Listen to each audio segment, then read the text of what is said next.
Buenos días, sean todos bienvenidos a otra entrega de este matutino Su Mundo. Miércoles 4 de enero, ombliguito de la semana, y este equipazo está aquí con ustedes a través de este canal 101 y 1101 de Claro, el canal 46 de Wintelecom, el canal 10 de Telecable Dominicano, y aquellos amigos que están en sintonía con nosotros a través de el canal 647 de Amazon Fire TV, y también aquellos que están en sintonía con nosotros a través de nuestras redes sociales. Señores, enero está avanzando, ¿y qué es lo que pasa? Sí. No, ya. Oigan lo que le voy a decir a Marino y a Pedro. Dime. Lo voy a decir públicamente. ¿Que el 14 qué? Nada, eso es febrero. Okay. Yo quiero mis Reyes Magos en esta semana, yo no cojo esa. No, la vieja Belén. No, que vieja Belén. Claro, porque si no ponen los Reyes, la vieja Belén. No, me tienen que poner mis Reyes, ya saben. Me imagino que aquí está el público ya comprando sus Reyes para sus niños. Y bueno, después de una resaca navideña, señor. No, se acaban los chelitos. Con esa delincuencia, a los Reyes lo han asaltado varias veces, con todo y camellos. Los Reyes vienen en motoconcho. Le llevan hasta la hierbita y la menta. Gracias, amigas y amigos, buenos días.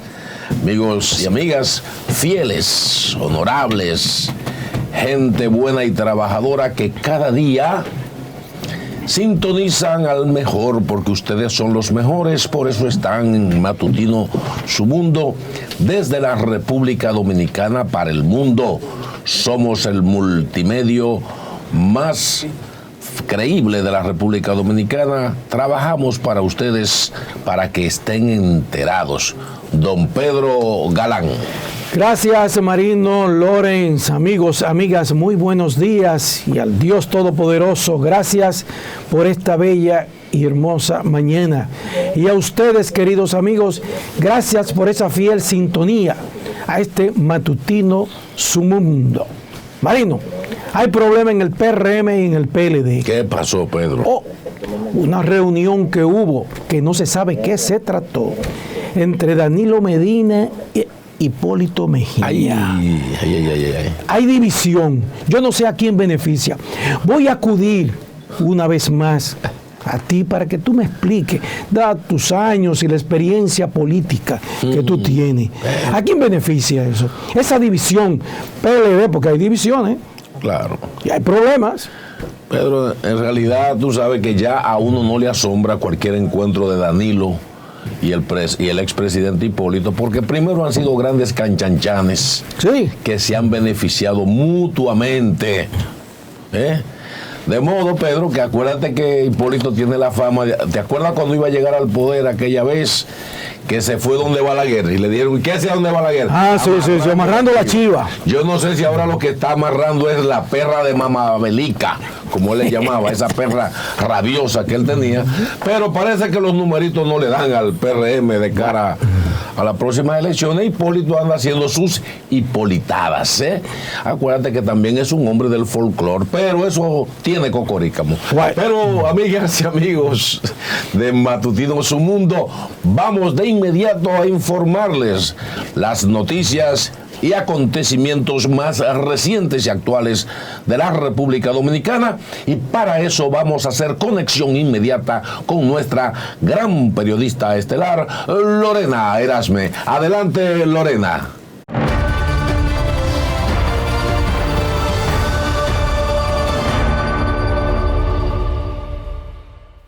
Así es, de inmediato hacemos contacto en directo desde la UNAMED.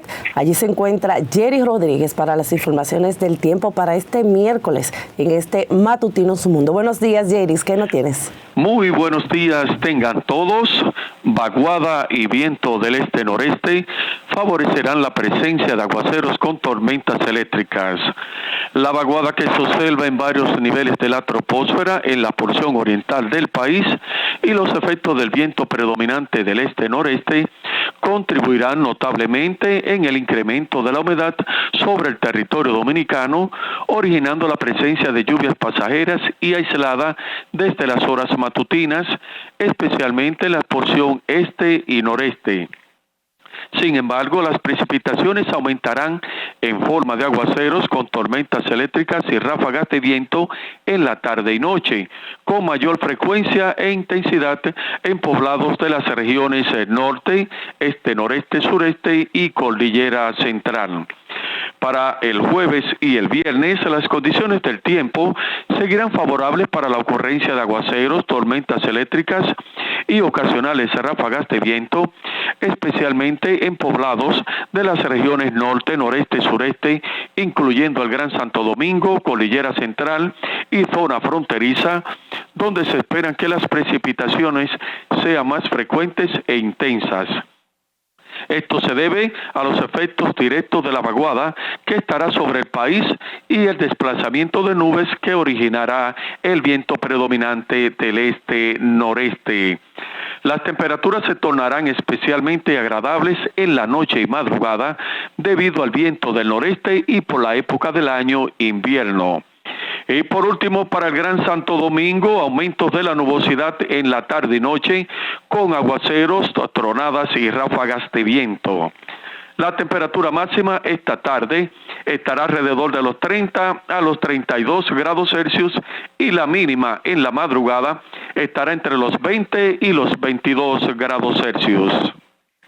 Esto es todo en cuanto al tiempo. Desde la Oficina Nacional de Meteorología, Jerry Rodríguez les informó.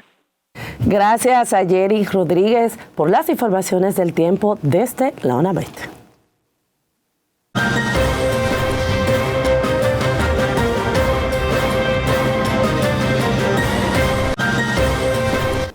Iniciamos este bloque con la Junta Central Electoral, porque el gobierno otorgará 4.500 millones de pesos adicionales a esta entidad para organizar las primarias y elecciones del 2024, de los que 500 millones serán para saldar deudas realizadas en el 2022. Y como nos cuenta nuestro periodista Julio Caraballo, en la reunión con el presidente Luis Abinader tocaron los temas de la ley electoral y la modificación a la ley de registro civil.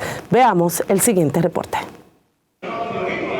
Los miembros de la Junta Central Electoral fueron al Palacio Nacional con el propósito de desearle feliz año nuevo al presidente Luis Abinader. En la reunión, el presidente de la Junta Central Electoral, Román Jaques, le explicó por qué ameritan más recursos este 2023. Los miembros de la Junta tenían las manos vacías y salieron con las manos llenas.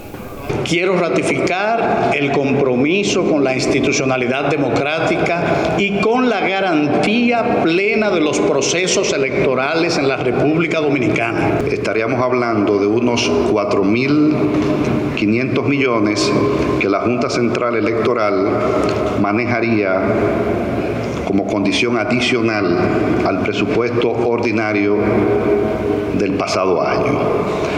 Hablaron además de la reforma al registro civil. Porque es una ley que va a digitalizar con un soporte manual el registro civil. Va a eliminar un sinnúmero de trabas burocráticas que implicará, por ejemplo, la firma digital. Estos son avances significativos y la República Dominicana pasará de tener la ley más vetusta, la ley más antigua de toda Latinoamérica, a tener una ley de referencia en el registro civil, que es fortalecer nuestra identidad. Pero además conversaron sobre la modificación a la ley 1519 del régimen electoral que hizo el Senado y la mutilación que aprobaron. El presidente Luis Abinader se comprometió a hablar con los legisladores del PRM para arreglar algunos temas puntuales de los tratados en el encuentro. Nuestra preocupación siempre ha sido que el día 12 de este mes de enero precisamente vence la legislatura. Entonces va a perimir el proyecto, había que reintroducirlo. Entonces ya una reintroducción de un proyecto de ley ya en víspera de una precampaña y de procesos de alianzas, como ordena la ley y se establece en el calendario, creo que no es oportuno ya tener una reforma.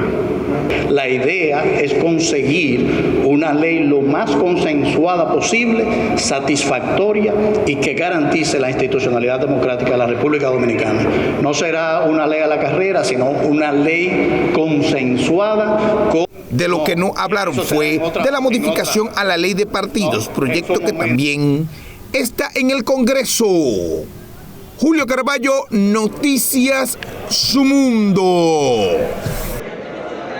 Organizaciones de la sociedad civil manifestaron su oposición al proyecto de ley de fideicomiso público y, como nos cuenta nuestra compañera Vanessa Valdés, advirtieron que la aprobación de la pieza requiere una mayoría calificada por ser una ley orgánica de conformidad con el artículo 212 de la Constitución. Veamos el siguiente reporte. Tanto como el Colegio de Abogados y la Fundación Justicia y Transparencia requieren que las 3/4 partes de la matrícula congresional debe ser analizada para luego ser aprobada. El jurista Trajano Vidal Potentini adelantó que depositará una propuesta de modificación al proyecto de forma tal que el resultado final no sea declarado inconstitucional. Pero no solo la clase política, porque los políticos están acostumbrados a vendernos y a ponerse de acuerdo, sino que la sociedad en pleno participe de lo que eventualmente pudiera ser la hipoteca de su futuro a partir de esta nueva modalidad de gobernanza que no es la más adecuada porque los gobiernos están para desde el derecho público. En tanto que el presidente del Colegio de Abogados, Miguel Surún Hernández, advirtió que esta iniciativa busca privatizar las cosas del Estado. Nos llama la atención que el director de compras y contrataciones no se haya leído el artículo 2 de la ley 340, que consagra que todo patrimonio público, toda operación que envuelva patrimonio público debe ser regulado por la ley 340, lo cual implica un nivel bastante de ignorancia e irresponsabilidad por parte de ese funcionario. Recientemente la Cámara de Diputados dejó sobre la mesa el proyecto y el presidente Alfredo Pacheco indicó que se ampliará el tiempo para que la comisión especial profundice en aquellos aspectos que hay desacuerdos. Los juristas exhortaron a que el proyecto no sea aprobado en esta legislatura, que concluirá en el mes en curso, debido a que esta se debe analizar y corregir sin festinarla. Vanessa Valdés, Noticias Su Mundo. La basura en Villajuana se ve a leguas en diferentes aceras. Residentes de la barriada se quejan de que el ayuntamiento no tiene un mecanismo eficiente de recogida de basura. Nuestra periodista Yulisa Reyes se trasladó allí y nos trae la siguiente denuncia. Así se tornan algunas aceras del sector de Villajuana. La basura maloliente afecta a los del entorno, que aseguran ya no saben qué hacer. El camión no pasó ni ayer ni... El 21 pasó. Yo todos los días hemos estado con eso ahí. Ellos pasaron los otros días recolectando la Navidad. La basura, y se metían a los callejones. Pero ahora no pasan ni entrar a los callejones. ¿Qué vamos a hacer ahora? Al ayuntamiento que venga y ustedes se pongan la pila también, se amarren los pantalones y no dejen que le pongan basura ahí. Ahí pongan ruedas de carros, de camiones. Las moscas, cucarachas, gusanos, ratas y otros insectos que producen los desechos llegan hasta las casas de los ciudadanos. Tengo que estar fumigando y poniendo huele mosquito, obligatoriamente.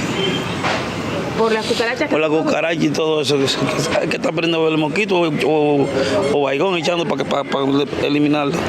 Consideran que la alcaldía debe reforzar los operativos de recogida de basura para evitar que los desperdicios permanezcan por horas en las calles. Que se activen, caramba, y que no hagan que uno coja gusano aquí en esta calle, porque no estamos cayendo muertos de mal olor. Aquí es un desorden generalizado, unos se preocupan, otros no.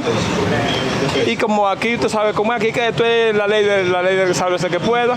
Dicen que en ocasiones los camiones recolectores de basura pasan y no les da el tiempo a sacar los desperdicios, lo que se traduce en una acumulación de fuerza mayor, ya que no pueden tenerla en las casas.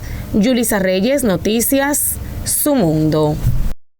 El sector La Sursa continúa libre de casos sospechosos de cólera hasta el momento, según los informes de las autoridades sanitarias. Y como nos cuenta nuestra compañera Vanessa Valdés, pese al llamado a esos residentes del Ministerio de Salud Pública, se abstienen a bañarse en las pozas. Esto no acatan la indicación. Veamos el siguiente reporte. Los hospitales móviles que habilitó el Ministerio de Salud Pública para atender los casos de cólera en La Sursa lucen como desierto, luego de que se registrara un brote de la enfermedad bacteriana. Y es que hasta el momento el foco se mantiene controlado. Todo se mantiene igual hasta como esté el momento. Gracias a Dios nos han venido ya personas a los chequeos rutinarios y ustedes han visto cómo se ha mantenido la población se ha mantenido llevando su higiene. Los casos de cólera hasta el momento se mantienen en 10, luego de que dieran positivo 2 pacientes del sector La Sursa, mientras que los moradores del sector exhortan a las autoridades a ir en ayuda de las familias desposeídas y no solo centrarse en el cólera. Todos lo achacan a este Bañabrio. Que hablen de la enfermedad y que manden 10 camiones de comida que lo está matando el hambre a la persona. Eso es lo que tienen que hacer. La comunidad ha solicitado desde hace varios años el arreglo de las calles, pero el gobierno, pese a su clamor, no ha hecho nada al respecto. Que hagan la calle. ¿Qué tiempo tiene esa calle en esa condición? Todo el tiempo. Que arreglen la calle, eso es lo que se quiere. Pocas fuentes de empleo, un sector sin escuela y sin tener servicio de agua por tubería son las vertientes negativas que tiene el sector empobrecido de La Sursa. Vanessa Valdés, Noticias Su Mundo. La medida del Intran de fiscalizar los vehículos pesados que violan la zona de acceso restringida de la ciudad no ha caído bien entre conductores que expresaron su incomodidad. La disposición comenzó este martes y ya los camioneros amenazan con movilizarse para exigir que sea dejada sin efecto. Nuestra periodista Jazmín Díaz con el siguiente reporte. Amenazas de paralizaciones, improperios, enojos y camiones detenidos en la vía pública es el resultado del primer día de la fiscalización de vehículos pesados llevada a cabo por el Intran. Imagínate que tengamos que llevar un flujo a la Duarte. ¿Por dónde lo vamos a llevar? Si ellos no quieren que andemos por aquí, ni que andemos por allí, ni que andemos por acá. No, porque ya esa decisión no la tomamos nosotros. Esa decisión la toman los dueños de los vehículos, los empresarios. Muchas gracias. Y nosotros como choferes tenemos que cumplir con lo que hagan. Conductores de vehículos pesados consideran que es una medida incómoda y que afecta el desempeño diario de sus labores, por lo que exigen al Instituto Nacional de Tránsito y Transporte Terrestre abrir un espacio de diálogo que concluya con la firma de un acuerdo que satisfazca a ambos sectores. Si todo se para, pues entonces la población sufre la consecuencia, ¿entiendes? ¿Sabes? Trabajando que estamos. Nos prohíben transitar por el malecón, teniendo un permiso, y el permiso que nos dan, lo primero que nos dicen es que ese permiso no sirve. Entonces, está justo ya de tanto atropello, tanto maltrato. La zona de acceso restringida es delimitada al norte por las avenidas Reyes Católicos y República de Colombia, al oeste por la avenida Gregorio Luperón y al este por el río Sama. La restricción se aplicará a todos los vehículos de carga de más de 3 ejes, en horario de 6 de la mañana a 8 de la noche. Jazmín Díaz, Noticias Su Mundo. Cientos de ciudadanos empezaron a retornar a la ciudad después de pasar las festividades con sus familiares y compartir con amistades en distintas provincias del país. Vanessa Valdés nos trae la siguiente información. Tras varios días de fiestas y grandes banquetes, nosotros tenemos mucho por qué agradecerle a Dios en este año. Por el asueto navideño, los ciudadanos en el Distrito Nacional retornan a la normalidad. Con su dinero puede gastar. ¿Ya usted quería entrar o quería seguir descansando? No, entrar. Sí, porque en la casa de lo que se gasta dinero. Y si no se reproduce la inversión, lo que usted gasta, no hay necesidad de estar en la casa agotado, agobiado. Es salir para la calle a buscar el peso, honradamente, con Dios delante. ¿Cómo ve el flujo hoy? Va un poquito moderado, en verdad. Se está retornando ya la gente a su trabajo. En efecto, entre estos miles de empleados de diferentes sectores de la zona han vuelto a retornar a sus posiciones de trabajo, mientras poco a poco toda la capital retorna a los tapones en la vía. La Navidad no fueron tan buenas, había pocos circulantes en la calle. Mucha gente sí se fueron para su pueblo, a disfrutarla con su familia. Esperemos que cuando vengan ahora de regreso, vengan con mucha tranquilidad, porque nosotros lo necesitamos aquí para que sigan laborando. Todo bien, súper bien.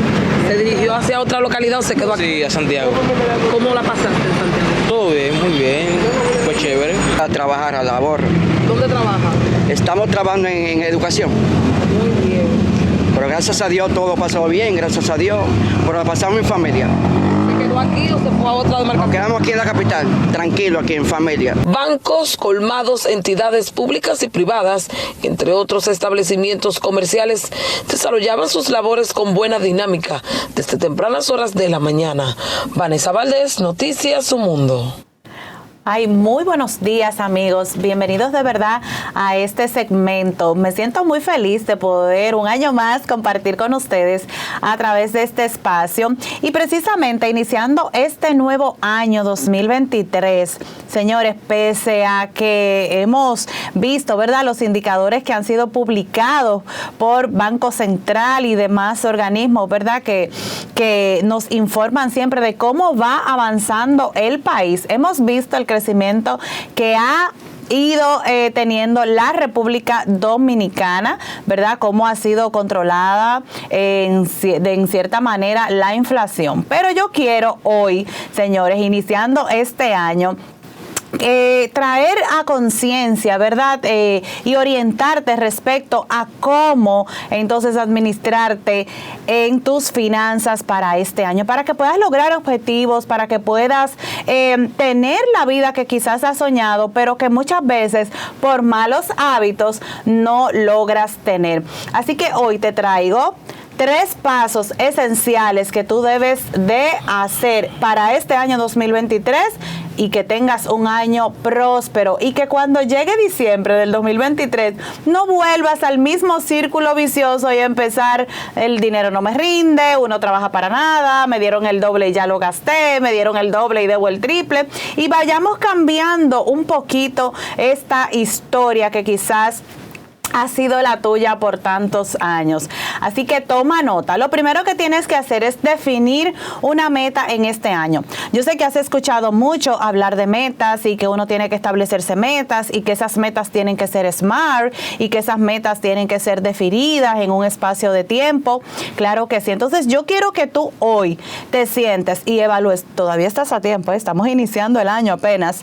Tomes nota y reflexiones con relación a cuánto dinero has logrado ahorrar durante toda tu vida laboral, cómo ha crecido tu patrimonio personal o familiar durante tu ciclo de vida, ¿verdad? O los años que tengas en labor. Entonces hoy yo quiero que tú, basado en esa información, te traces una meta, un objetivo para este año 2023. Si no tienes dinero ahorrado, si cuando se te presenta una situación que necesitas un desembolso de dinero adicional, necesitas recurrir entonces a un prestamista o a girar por la tarjeta o por el extracrédito, entonces ese es el indicador que te está diciendo a ti que hay que ahorrar para un fondo de emergencia. Así que tu primera meta, tu meta de este año debe de estar enfocada en eso, en ahorrar para tener un fondo de emergencia o un fondo de liquidez, como también le llamamos, que es ese dinero que tenemos reservado, generalmente equivalente a un mes de ingresos o a un mes de tus gastos, y que lo vamos a utilizar para esas situaciones cuando el dinero del mes no alcanza para fin de mes, cuando no llegamos a fin de mes. Esa es una manera de poder, ¿verdad?, atender esos imprevistos que se pueden presentar en tu día a día, en tu cierre de mes. Otro punto importante es que tienes que administrarte a través de un presupuesto. Muchas veces creemos que estamos llevando un presupuesto y lo que estamos es tomando notas, sentándonos al final de mes a decir: ay, gasté en esto, pagué el agua, pagué la luz, pagué la casa, hice la compra en el supermercado, pagué la educación de los niños, pagué todo lo que se fue presentando en el camino y no me queda nada, no ahorré nada, porque estás haciéndolo de manera inversa. Entonces, ¿qué vas a hacer? Vas a anotar y vas a proyectar tus ingresos de ahora del mes de enero, antes de que los recibas. Dice: bueno, en el mes de enero, vamos a suponer, tengo un salario de 50,000 pesos. Voy a ahorrar el 10%, son 5,000 pesos. ¿Qué dinero voy a tener disponible para gastos?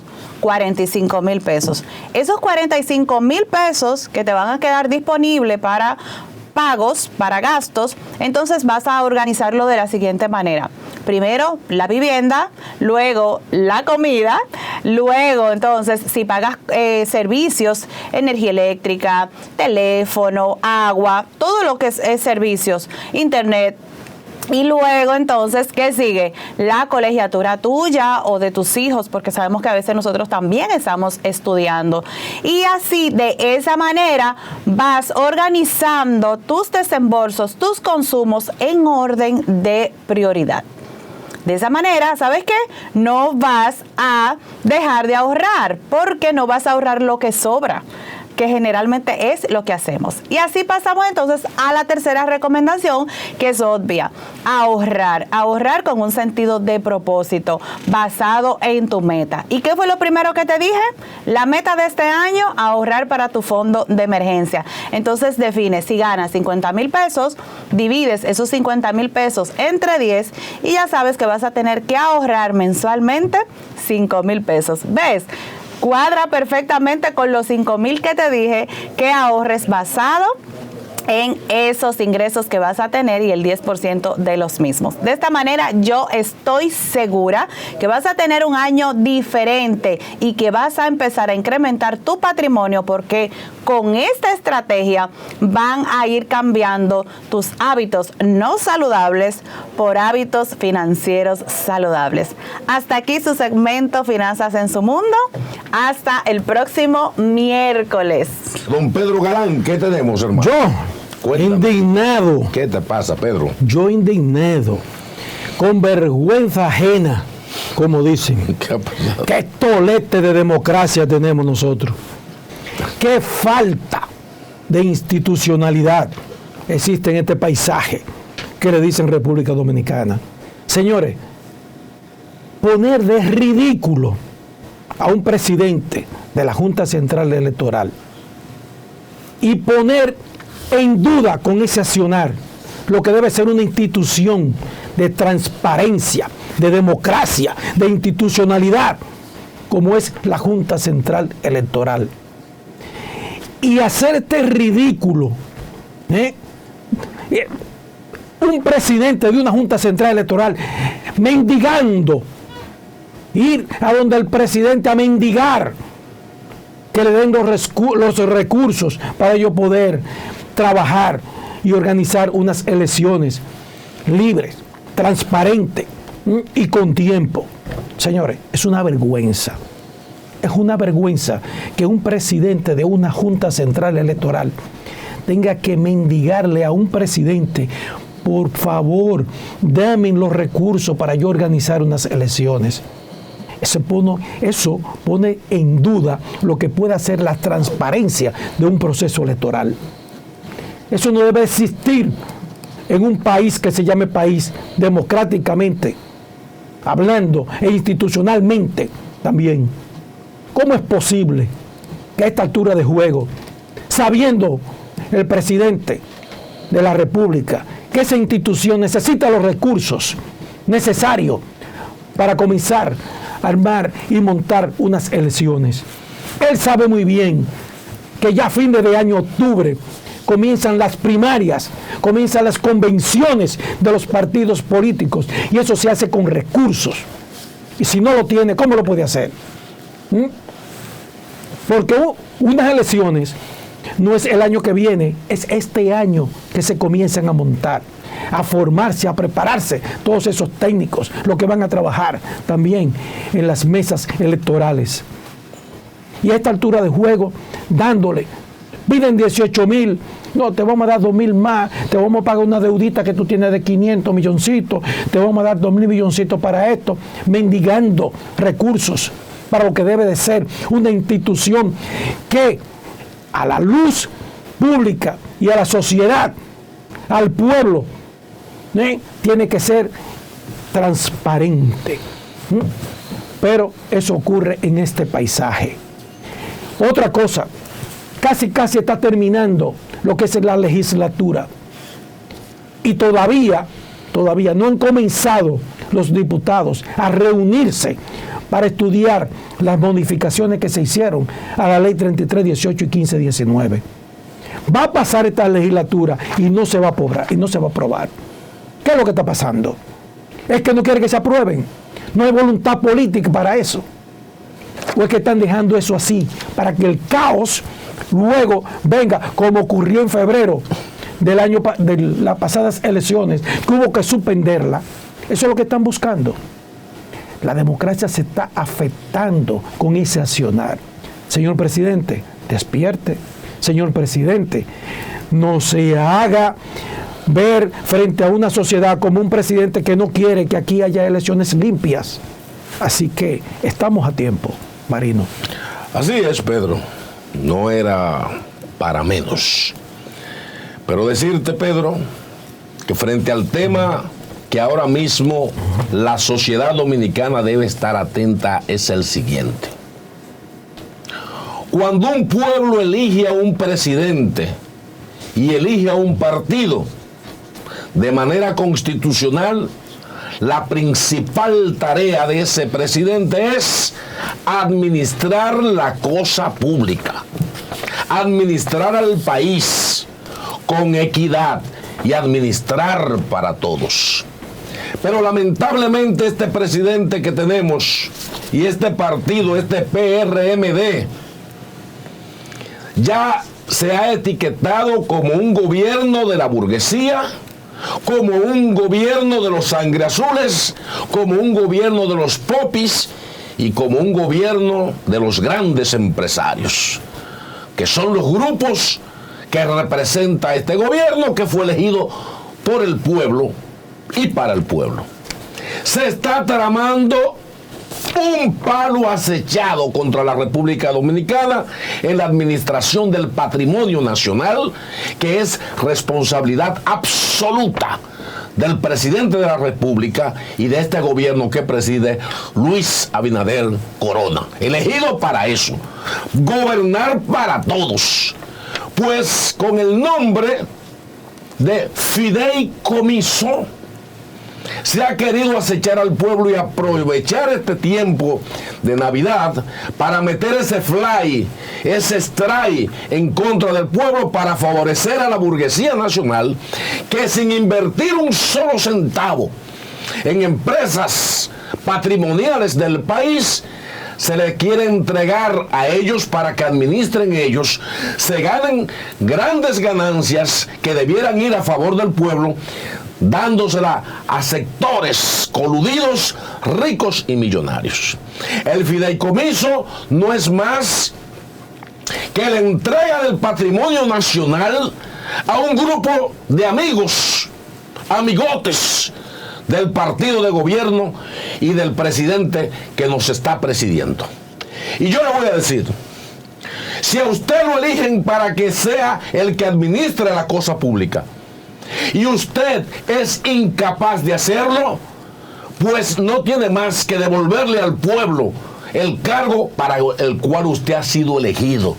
Si ustedes no sienten PRM en el poder de que son capaces de administrar la cosa pública para favorecer a todos los dominicanos, entregue el poder, devuélvaselo al pueblo, porque el pueblo debe cancelarlo.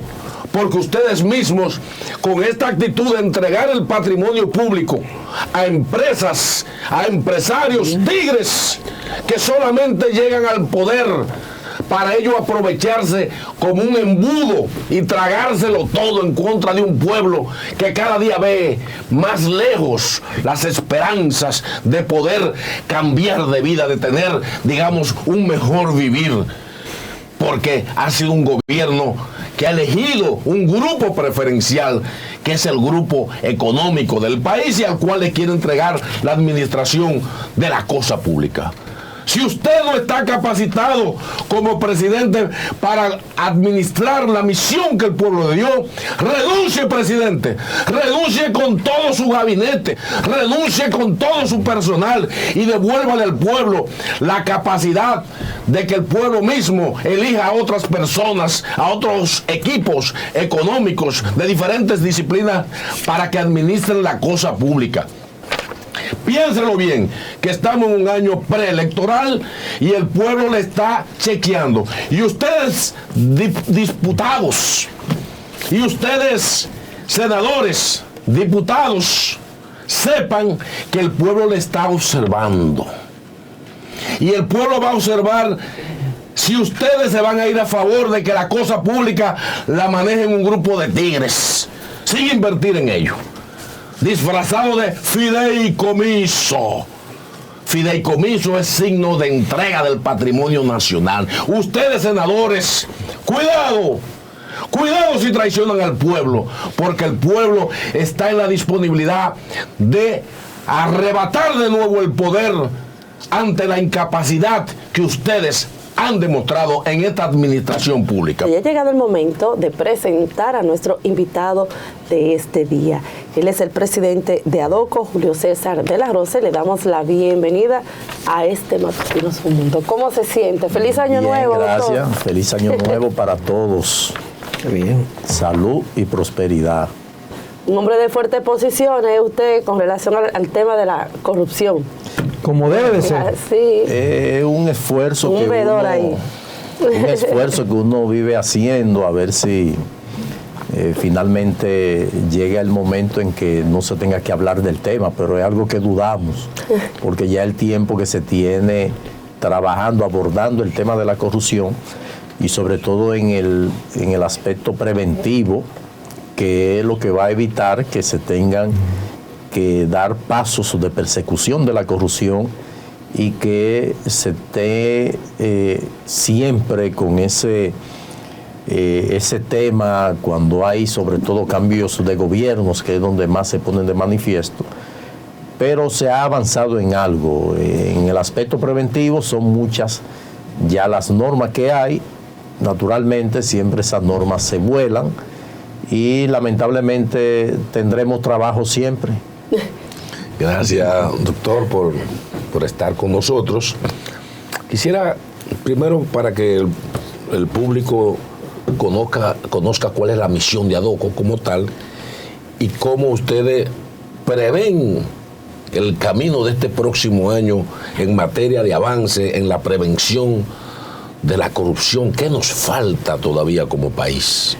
Bueno, lo primero que hay que ver la corrupción en el contexto etimológico, jurídico, son esas actuaciones que salen del curso normal de lo que debería ser, porque el Estado está configurado con estamentos de controles que pudieran de una forma efectiva reducir pues la corrupción. Sin embargo, esa falta de cumplimiento por parte de quienes están al frente de la cosa pública motivan que tanto el ciudadano de una forma directa pues haga manifestaciones contrarias a la corrupción y promueva la transparencia del manejo de los recursos del Estado, pero también ese ciudadano ya a través de los medios de comunicaciones, cuando ejerce esa labor de veedor, ustedes a diario la realizan,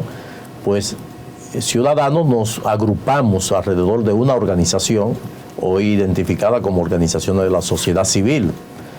Organizaciones de la sociedad civil son todo lo que de una forma u otra pues ponen, hacen el ejercicio de ciudadanía.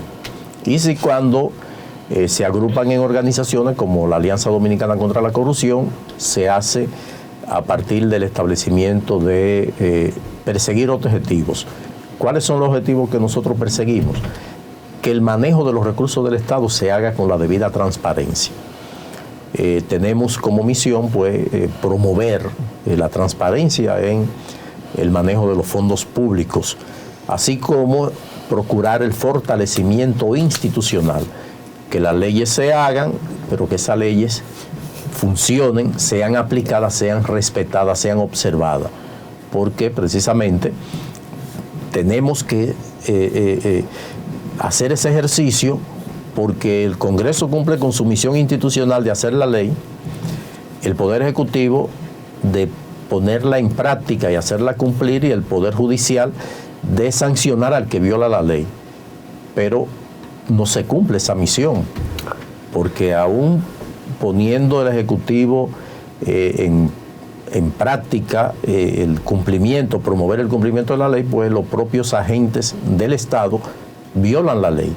Todos estos casos de corrupción que se están ventilando en su mayoría por violación de la ley 340-06 de compra y contrataciones, y que si se respetara, si se observara el cumplimiento de la misma, pues no se tuvieran que estar ventilando esos casos, pero ocurre. Por eso se hace la ley, el Ejecutivo promueve su cumplimiento, pero por ello hay un Poder Judicial para juzgar a los que violen la ley. Entonces, es el ejercicio que uno va haciendo con temas que a diario salen. Ahora mismo nosotros estamos abordando el tema de la ley de fideicomiso, que en principio cuando se hizo el fideicomiso, el contrato de fideicomiso de Punta Catalina, nosotros salimos al frente porque este contrato tenía una serie de elementos que nosotros considerábamos eran nocivos al interés del pueblo, porque se está entregando un bien que es propiedad del pueblo dominicano bajo un esquema de fideicomiso que en principio no se contaba con una ley de fideicomiso público. Ahora tenemos un proyecto de ley de fideicomiso público, pero cuando verificamos ese proyecto de ley de fideicomiso público, tiene una serie de figuras que conducen a que ese interés de entregar el bien patrimonial de Punta Catalina a un sector que está detrás de esa central termoeléctrica, pudimos lograr que se dejara sin efecto el contrato. Y fue el ejercicio ciudadano de personas de la vida pública, de organizaciones de la sociedad civil, de los medios de comunicación, que le salimos al frente a ello. Ahí se pone de manifiesto precisamente el objetivo de la lucha contra la corrupción, que se ejerce a través de organizaciones, de personas individuales y de medios de comunicación. Y nosotros planteamos que se hiciera una ley de fideicomiso público, porque la que tenemos es de fideicomiso privado. Y fue sobre esa base que se hicieron 3 fideicomisos, como el RD Vial, el de la ciudad Juan Bosch y el de movilidad y transporte. ¿Qué ocurre? Que estos fideicomisos adolecen de la debida transparencia. En RD Vial nosotros no sabemos cuánto han ingresado, cuánto se ha gastado. Estamos hablando que ese fideicomiso RD Vial es que maneja los peajes. Y ahora se le adicionó el peaje de la carretera de Samaná, que es el ya más usted caro. sabe, el más caro. Estamos hablando de que Peajes diariamente esos peajes producen millones de pesos. Ahora, las informaciones son muy débiles. ¿Por qué? Porque aunque es un fideicomiso público, o sea que el comité técnico está compuesto por 3 entes públicos, el de Punta Catalina se creó un comité técnico del sector privado, totalmente, con la presencia de uno del sector público. Pero ¿qué trae este proyecto de ley? Este proyecto de ley te trae un componente esencial para la transparencia y prevención de la corrupción. Y es que cuando se refiere a que los fideicomisos públicos que se formen a partir de la ley, que dicho sea de paso, hay varios fideicomisos formados por decreto antes de la ley, o sea que habría que ver cómo se van a ajustar a la ley. O sea, se pone la carreta delante de los caballos.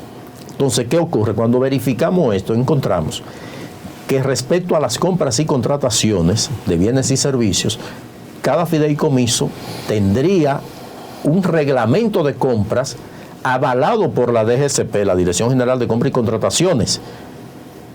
Cuando nosotros verificamos, decimos, pero espérate, es que si dijera el proyecto de ley de que los fideicomisos públicos en materia de compras tendrán que regirse por la ley 340-06, está bien. Ahora lo que dice es conforme a los principios de la ley.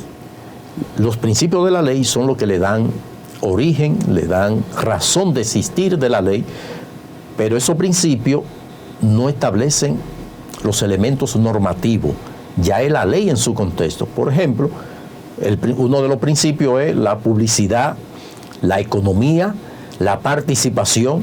Entonces tú vas a hacer un reglamento tomando esos principios, pero estableciendo el mecanismo normativo o de procedimiento de las compras y contrataciones de cada fideicomiso, cuando la ley tiene su propio reglamento de aplicación, y la ley es tasativa. La ley es que si usted no cumple con lo que establece la ley, usted está violando la ley, y por vía de consecuencia usted se hace reo de violación de la ley y puede ser procesado. Pero si usted me hace un reglamento basado en los principios, no en el aspecto normativo de la ley, pues usted está generando su propia ley de compras y contrataciones para ese fideicomiso. ¿Y qué traería eso como consecuencia?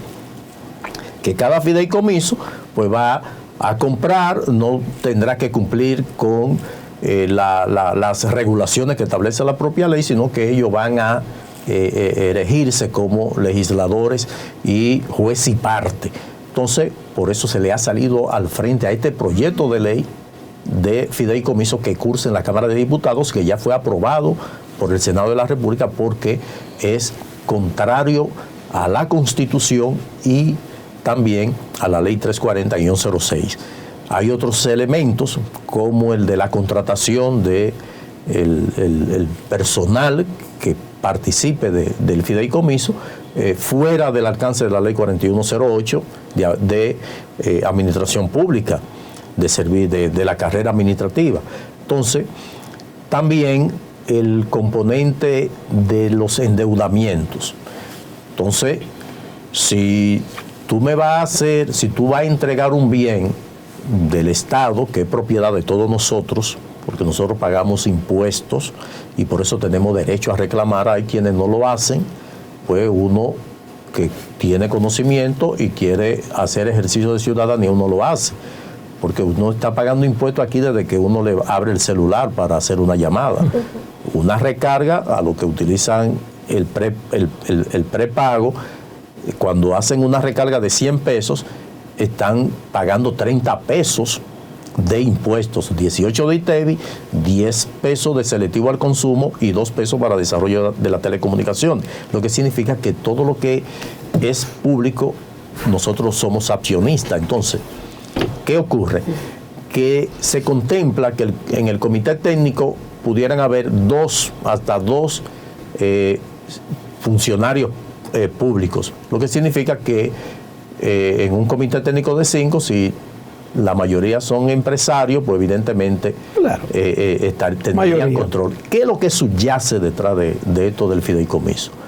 El traspaso de los bienes del Estado al sector privado, a empresarios buitres que están detrás del patrimonio público. Lo hicieron en el 96 con la ley de capitalización, que no fue tal capitalización, sino una cesión del patrimonio público, y por ello, justamente, el argumento que en ese momento se hizo valer de que eran deficitarias, de que no podía el Estado estar manejando venta de zapatos, venta de textiles, de harina, de aceite y todo eso. Sin embargo, después que se ceden al sector privado, son productivas, igual que la generadora, Ejejaina, que aunque el Estado tiene participación en accionaria, estas se rigen por la norma del sector privado, y eso va en detrimento del Estado, porque el Estado no tiene acceso a los controles. Te auditan firmas privadas, por ejemplo, Ejejaina y Ejitabo, donde el Estado tiene participación accionaria, y el Estado recibe lo que ellos dicen que dejó como ganancia. No va a la Cámara de Cuentas ni Contraloría a fiscalizar eso. Entonces, ¿qué nosotros estamos haciendo? Saliéndole al frente y poniendo a la ciudadanía en conocimiento de que el interés que hay es de que esas empresas que pudieran ser parte de un fideicomiso y los fideicomisos que se van a crear, porque uno se pregunta, ¿por qué hay que crear un fideicomiso para las compras de la policía? Entonces tú someterla bajo este mecanismo de secretismo que implicaría tener su propio reglamento de compras y contrataciones, porque hay que hacer un fideicomiso para las compras de la policía, pero también un fideicomiso para las becas que otorga el Ministerio de Educación Superior, Ciencia y Tecnología, la MESI. ¿Qué hay detrás de eso? Ustedes han escuchado, y esto es una primicia que le doy. Atención, país. El interés que ha habido de que la educación superior sea privada, en detrimento de miles de dominicanos que tienen acceso a la educación pública que ofrece la Universidad Autónoma de Santo Domingo. Te han creado un fideicomiso para otorgar becas. Va a llegar el momento, y por eso siempre se empuja a una crisis de descrédito contra la universidad, para llegado el momento de decir que el gobierno estaría en capacidad de que a cada estudiante otorgándole una beca para que éste elija la universidad, porque en la universidad pública no se está alcanzando la meta. Entonces, a través de ese fideicomiso que va a ser administrado por el sector privado, por empresarios que ya no satisfechos con lo que han generado las empresas que tienen de otros rubros, quieren meterse en el negocio de la educación porque es un gran negocio. ¿Cuáles serían esos empresarios? Es que son diversos, yo no te puedo señalar un empresario en específico, por eso hablamos del sector privado y empresarios, porque aquí son más los que no se conocen que los que se conocen. Sí. Y por eso vemos, y el temor nuestro, por informaciones que manejamos desde el exterior, porque hemos participado de algunos consorcios de investigación sobre la inversión patrimonial de agentes públicos, no de República Dominicana, sino de toda Latinoamérica, que han declarado su patrimonio al llegar a la administración pública como fideicomiso. Entonces, cuando un funcionario público, un presidente de la República, entrega su patrimonio en fideicomiso, ese dinero no va a estar durmiendo, porque de lo contrario lo metiera a un banco, sino que ese patrimonio, el fideicomisario, está en la obligación de ponerlo a producir. ¿Y cómo lo va a poner a producir? Pues a través de actividades propias de negocio del sector financiero. Y por eso vemos que hay una alta presencia de venta de deuda pública o colocación de deuda pública a través de los bonos. ¿Quién nos dice a nosotros, por la falta de transparencia en el manejo de los fideicomisos, de que hayan funcionarios del Estado que colocaron su bien en fideicomiso y que esos fideicomisarios pues coloquen o se pongan a adquirir deudas públicas del mismo país? O sea, esa es una posibilidad que se da. Entonces, eso es lo que nosotros hemos identificado y por eso queremos que esa ley de fideicomiso sea lo suficientemente transparente y sobre todo que contribuya a la lucha contra la corrupción y que no sea utilizada para despojar al pueblo dominicano del patrimonio, porque es que ya no hay más que entregar. Eso fue una denuncia emitida por el senador de la Fuerza del Pueblo, Dionis Sánchez, donde él dijo que, disculpe que le interrumpa, que ellos se reunieron, los diputados, aprobaron la pieza y luego la comisión del PRM la modificó. Evidentemente que todo este movimiento que se ha creado alrededor del proyecto de ley pues responde precisamente a esas anomalías que se han venido denunciando y que uno la advirtió después de aprobado en el Senado de la República, porque el proyecto original que uno tenía se ajustaba a estos requerimientos de transparencia, sin embargo fue modificado y uno se entera ahí cuando sale del Senado de la República a la Cámara de Diputados. Lo ideal hubiese sido que, como otros, se hubiesen hecho vistas públicas y se haya llegado a un nivel de consenso. Esto no ha ocurrido, que es lo que uno aspira a que los diputados pues dejen sin efecto este proyecto de ley. Ya la legislatura termina el 12 de enero y se reanuda el 27 de febrero. Entonces que se quede en carpeta para que se someta a discusión y finalmente poder obtener una ley de fideicomiso público que realmente contribuya a la protección del patrimonio público, porque no estamos hablando de la creación de fideicomiso sobre la base de bienes ya que están son propiedad del Estado, sino la creación de fideicomiso en áreas en la que hemos llegado a la conclusión que si se hacen todos esos fideicomisos que están en carpeta, pues no habría razón de tener autoridades, o sea, no habría que porque ya el sector privado hacer elecciones, porque eso. el sector privado estaría manejando el Estado como ha sido su interés desde la creación de nosotros como Estado, la República Dominicana. Doctor, una de las banderas de este gobierno era el tema de la corrupción. Incluso por eso el presidente Luis Abinader designó a una procuradora de manera independiente, en un ministerio público independiente. Sin embargo, República Dominicana, según el índice de percepción de la corrupción, República Dominicana es uno de los países donde hay más corrupción de lo que es Latinoamérica. Me gustaría saber su opinión con relación a este tema, porque incluso hemos visto escándalos ya en menos de 3 años de funcionarios de este gobierno que supuestamente han estado involucrados en casos de corrupción, y como que no se ha visto como una sentencia ejemplar, cuando el PRM, su bandera era no a la corrupción. Solamente hemos visto un ministerio público enfocado en la pasada gestión. Eso va a ocurrir siempre. La corrupción, pues evidentemente que la que se persigue es la que proviene del gobierno del partido que abandona el poder.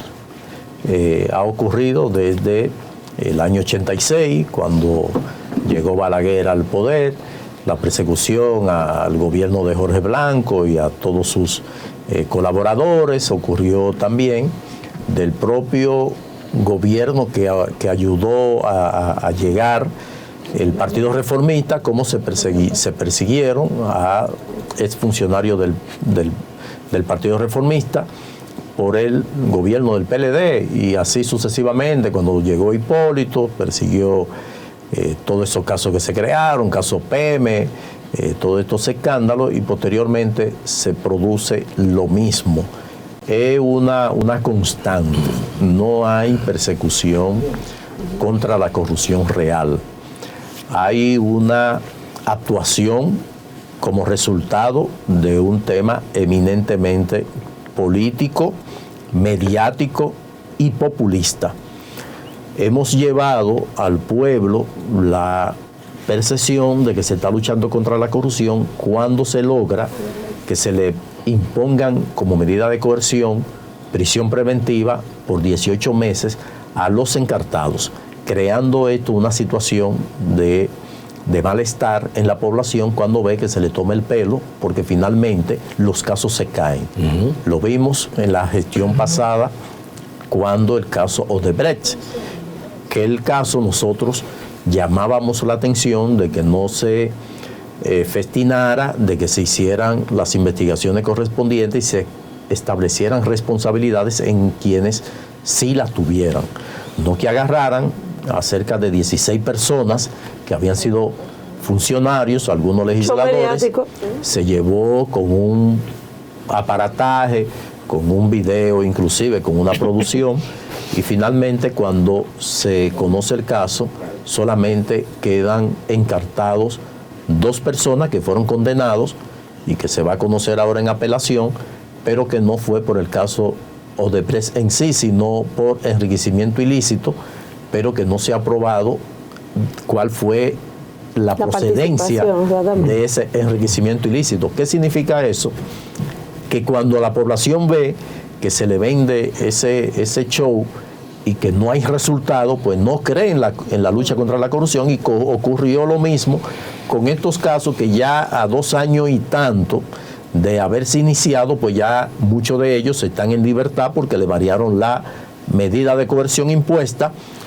El caso que últimamente está en el tapete, que es el caso Medusa, con unas 12.000 páginas totalmente materialmente imposible de manejar, porque uno se hace la pregunta a partir de la poca experiencia que tiene en este tema.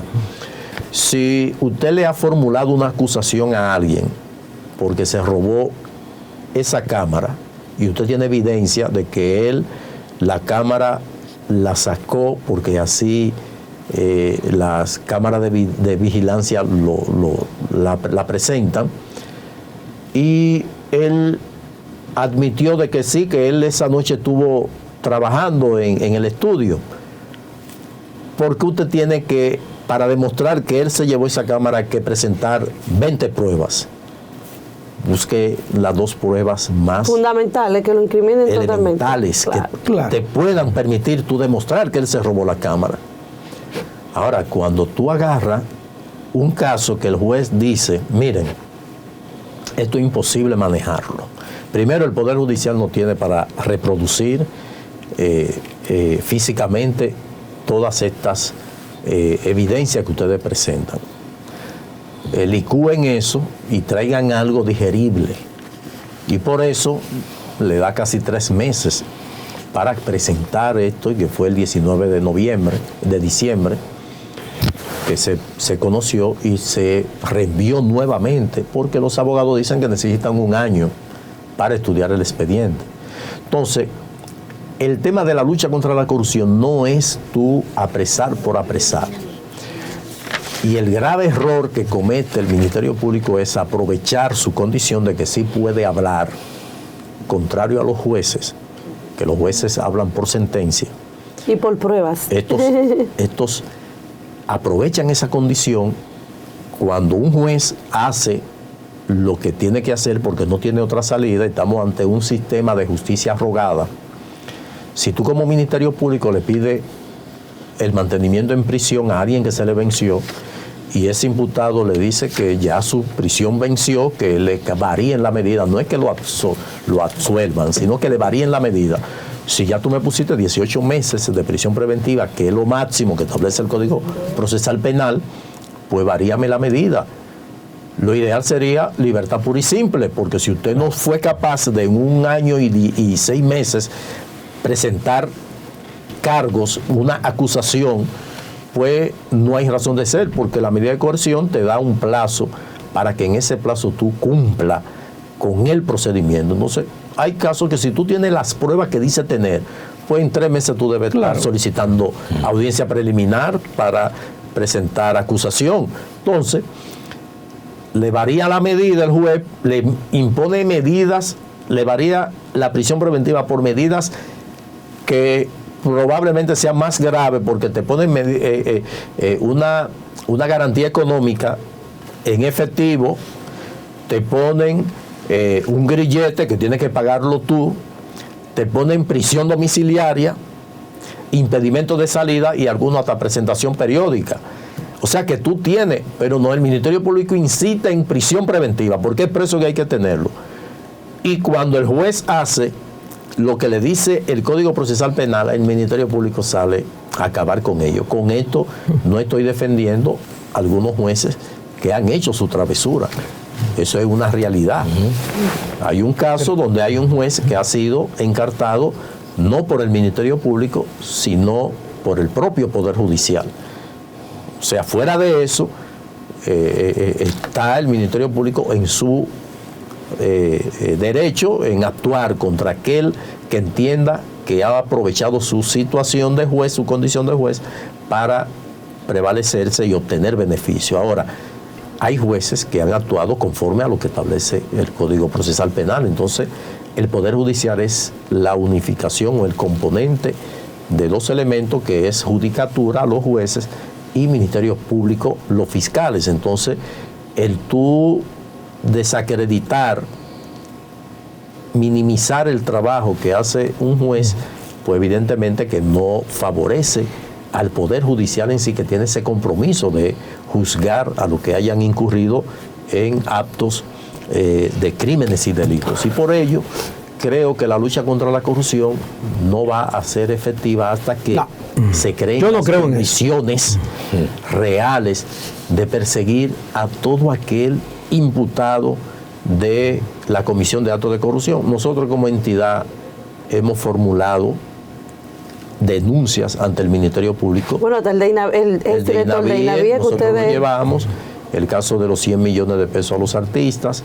También con relación al tema de EDENORTE, EDESUR y EDESTE, que también solicitaron... Efectivamente, investigación, llevamos tanto a Procompetencia como a la Superintendencia de Electricidad y... ¿Qué ha pasado? Nada. Recuerda que este es un paisaje. Yo siempre he dicho que este es un paisaje.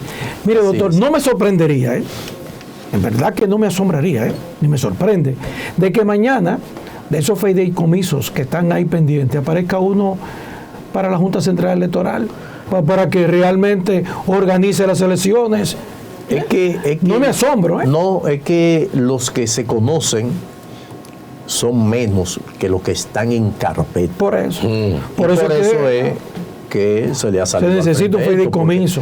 Porque es que se quiere realmente que el poder político sea prácticamente accesorio, pero que el principal poder económico esté en manos de los empresarios que ya no conforme con lo que han podido obtener, pues quieren también todos los bienes que pueda generar el Estado. Mire, doctor, hasta que esa lucha de ADOCO y del pueblo dominicano no se concentre en la despolitización de la Cámara de Cuentas, de la justicia. Y la impunidad, sobre todo, la impunidad. Aquí no va a haber. Claro. Aquí no va a haber transparencia. Parte de lo que nosotros hemos venido abogando es precisamente esa depolitización. Claro. Porque, por ejemplo, con la Cámara de Cuentas, si se quiere realmente tener el control, nosotros somos de sugerencia que en una modificación de la Constitución se elimine la Cámara de Cuentas y que permanezca como en otros países, que es unipersonal, es el órgano de control externo, pero unipersonal. Por ejemplo, Colombia tiene el Contralor General de la República, que es designado por 6 años, y con el propósito de que tenga 3 años de una gestión y 3 de otra.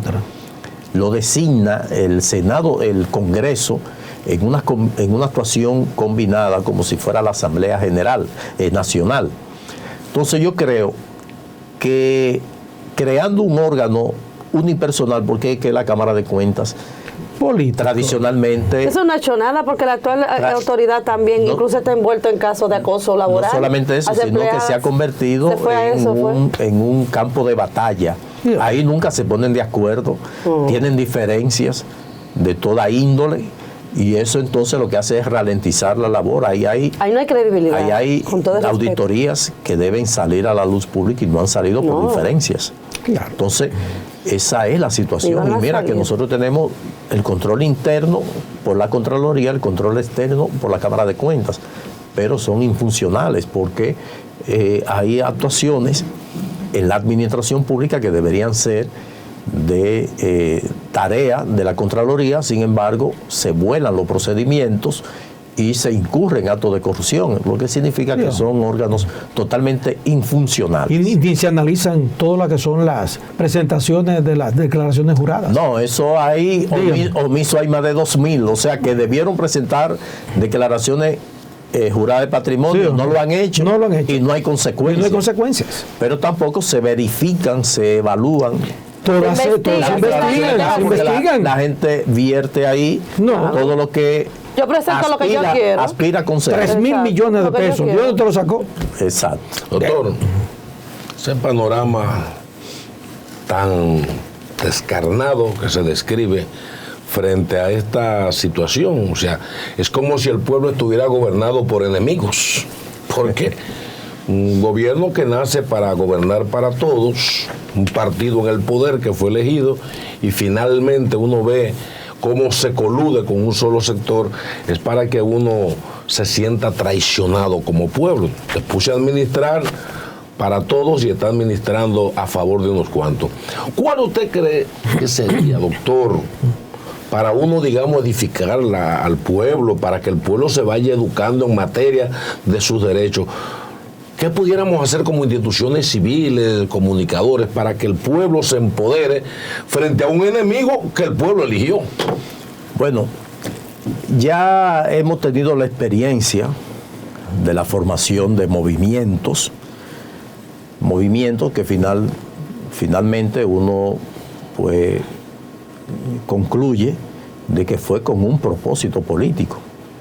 A nosotros nos cuestionaron como entidad que no formamos parte del movimiento Marcha Verde, porque nosotros teníamos desde el principio, desde su génesis, porque tenemos amigos de que tenía un propósito, y el planteamiento que particularmente nosotros hicimos en la primera reunión fue de que era una coyuntura que nosotros podíamos aprovechar para forzar a la creación de una serie de figuras y sobre todo de una modificación constitucional que estableciera la figura, y eso está ahí en los buscadores de información, donde nosotros hicimos 6 planteamientos, entre ellos la creación del fiscal anticorrupción designado por un órgano que pudiera ser el Consejo Nacional de la Magistratura u otro,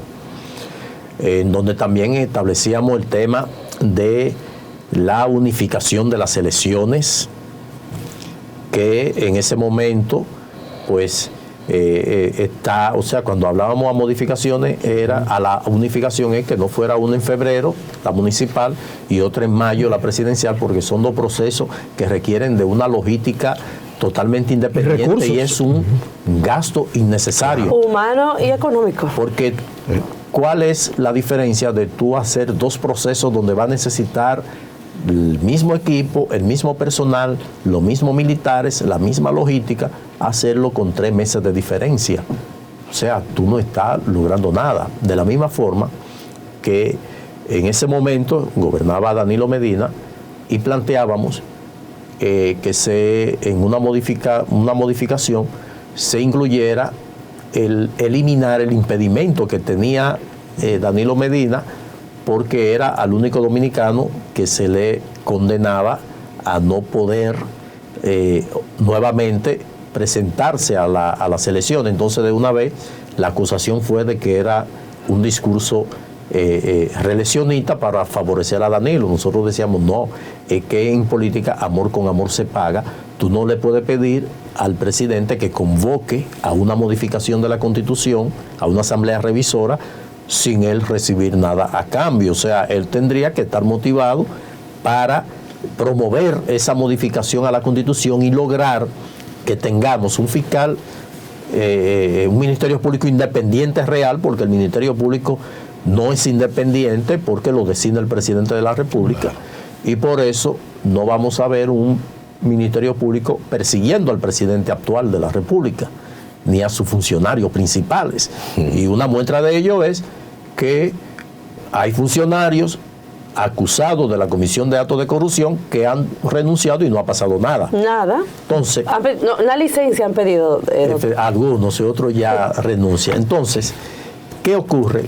Que ese movimiento, los resultados lo vimos con la designación de gran mayoría de sus integrantes, lo que significa que fue un movimiento totalmente político, y por eso uno no le queda más que desde su posición de manera independiente o a través de una organización, uno continuar su labor ciudadana. Lo que nosotros hacemos es un ejercicio ciudadano contenido en la Constitución de la República, que nos permite expresarnos a través de los medios que podamos tener a nuestro alcance sobre las cosas que advertimos son nocivas a los intereses del pueblo, como es el caso en discusión de la ley de fideicomiso público, que a toda luz tiene como propósito esencial la transferencia del patrimonio público a empresarios buitres que han estado alrededor de los bienes del Estado, desde el proceso de capitalización, que no fue capitalización, sino entrega a título gratuito del patrimonio público, de proceso como el que hizo el expresidente Leonel Fernández al ceder a través de un contrato lo que son las instalaciones de Sanssouci al grupo Vicini, las instalaciones de la Marina de Guerra y una serie de propiedades pertenecientes al Estado, y que el gobierno de Danilo Medina no le dio continuidad con entrega, y eso le costó que ese sector pues finalmente apoyara al presidente de la República, Luis Abinader, y por eso la participación en la mayoría de todos estos movimientos de ese sector.